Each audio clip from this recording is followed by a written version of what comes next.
ఎన్టీఆర్ జిల్లాలో కౌంటింగ్ కోసం పటిష్ట బందోబస్తు ఏర్పాటు చేశారు పోలీసులు. కౌంటింగ్ సెంటర్ ప్రాంతాన్ని రెడ్ జోన్ గా ప్రకటించారు. 1500 సీసీ కెమెరాలు ఏర్పాటు చేశారు.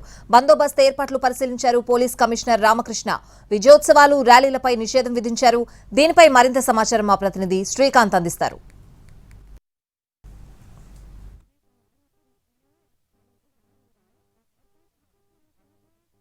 4వ తారీఖున కౌంటింగ్ సందర్భంగా ఎన్టీఆర్ జిల్లాకు సంబంధించిన కౌంటింగ్ కేంద్రం దగ్గర పెద్ద ఎత్తున భారీ బందోబస్తును ఏర్పాటు చేయడానికి అయితే అన్ని ఏర్పాట్లు కూడా పోలీస్ శాఖ సిద్ధమవుతోంది. ప్రస్తుతం మనం కౌంటింగ్ కి సంబంధించి ఏర్పాట్లు చేస్తున్నటువంటి నోవా కళాశాల దగ్గర కూడా ఉన్నాం. దీంతో పాటు పక్కన నిమ్రా కళాశాలలో కూడా పూర్తి స్థాయిలో ఈ 7 అసెంబ్లీ అదేవిధంగా ఒక పార్లమెంటుకు సంబంధించిన కౌంటింగ్ అయితే ఇక్కడే జరగబోతుంది. ఈ నేపథ్యంలో మొత్తం 144 సెక్షన్తో పాటుగా సెక్షన్ 30 కూడా ప్రస్తుతం ఇక్కడ అమల్లో ఉంది. అదేవిధంగా మొత్తం ఈ ప్రాంతం కౌంటింగ్ జరుగుతున్న ప్రాంతం అంతా కూడా రెడ్ జోన్ గా ఇప్పటికే పోలీసు అధికారులు ప్రకటించారు. 2 కిలోమీటర్ల మేర కూడా ఎవరు గుమిగూడి ఉండటం గానీ ఎవరు పెద్ద ఎత్తున ఇక్కడికి రావటం గానీ చేయకుండా ఇప్పటికే నిషేధానికి సంబంధించి ఆదేశాలు కూడా జారీ చేసిన పరిస్థితి కూడా ఉంది. మొత్తం 1500 సీసీ కెమెరాల పర్యవేక్షణలో అయితే కౌంటింగ్ ప్రక్రియ అయితే కొనసాగబోతోంది.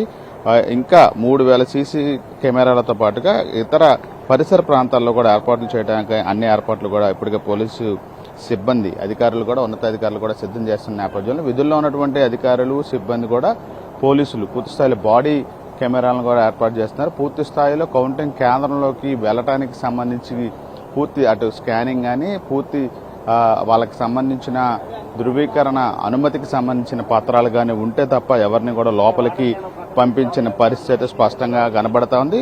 4వ తారీఖున ఉదయం 6 గంటల కల్లా కౌంటింగ్ కేంద్రాలకి ఏజెంట్లు కూడా చేరుకోవాల్సి ఉంటుంది. వాళ్ళు కూడా ఆ ఏజెంట్లు కూడా కలెక్టర్ ఇచ్చే కలెక్టర్ లేదా ఆర్ఓ ఇచ్చిన ఐడి కార్డు ఖచ్చితంగా కలిగి ఉండాలనే స్పష్టతనైతే ఇచ్చారు. ఇక ఇప్పటికే పోటీ చేస్తున్నటువంటి అభ్యర్థులతో కూడా ఇప్పటికి పోలీసు ఉన్నతాధికారులు విజయవాడలో సమావేశం కూడా నిర్వహించారు. ఎవరు కూడా నిబంధనలు అతిక్రమించి వ్యవహరిస్తే కనుక వాళ్ళ మీద చర్యలు తీసుకుంటామని కూడా చెప్పారు. కౌంటింగ్ ఏజెంట్లు కూడా మొబైల్ ఫోన్స్, ల్యాప్టాప్స్, ఐపాడ్స్ అలాంటి ఎలక్ట్రానిక్ పరికరాలను కూడా తీసుకురావద్దు, మొత్తం కౌంటింగ్ ప్రక్రియ ముగిసే వరకు కూడా సహకరించాలని స్పష్టంగా కూడా అటు పోటీ చేసే అభ్యర్థులకు కూడా చెప్పిన నేపథ్యంలో ఇక్కడ కౌంటింగ్కి సంబంధించిన కేంద్రాల్లో ఎవరు కూడా లోపలికి చొచ్చుకు రాకుండా కూడా పూర్తి స్థాయిలో కంచె ఏర్పాటు కూడా చేస్తున్న పరిస్థితి మనకి స్పష్టంగా కనబడతా ఉంది. విజయోత్సవాలు, ర్యాలీలకు కూడా ఇప్పటికే అనుమతులు కూడా లేవని స్పష్టం చేసిన నేపథ్యంలో బైండ్ ఓవర్ కేసులు నమోదు చేస్తున్నారు. రౌడీ షీటర్లను కూడా నగరానికి దూరంగా ఉండాలని 78 మంది మీద ఎవరైతే పోలింగ్ రోజున నిబంధనలకు అతిక్రమించారో వాళ్ళ మీద సస్పెక్ట్ షీట్లు, రౌడీ షీట్లు కూడా ఓపెన్ చేసిన నేపథ్యంలో రౌడీ షీట్ల మీద బైండ్ ఓవర్ కేసులు కూడా పెట్టి నగరానికి దూరంగా ఉండాలని స్పష్టమైన ఆదేశాలు ఇస్తున్నారు. పూర్తి స్థాయిలో కౌంటింగ్కి సంబంధించి ఎన్టీఆర్ జిల్లాలో విజయవాడ పోలీస్ కమిషనర్ ఆధ్వర్యంలో అయితే ఏర్పాట్లు పూర్తయినట్టుగా మనకి తెలుస్తాం.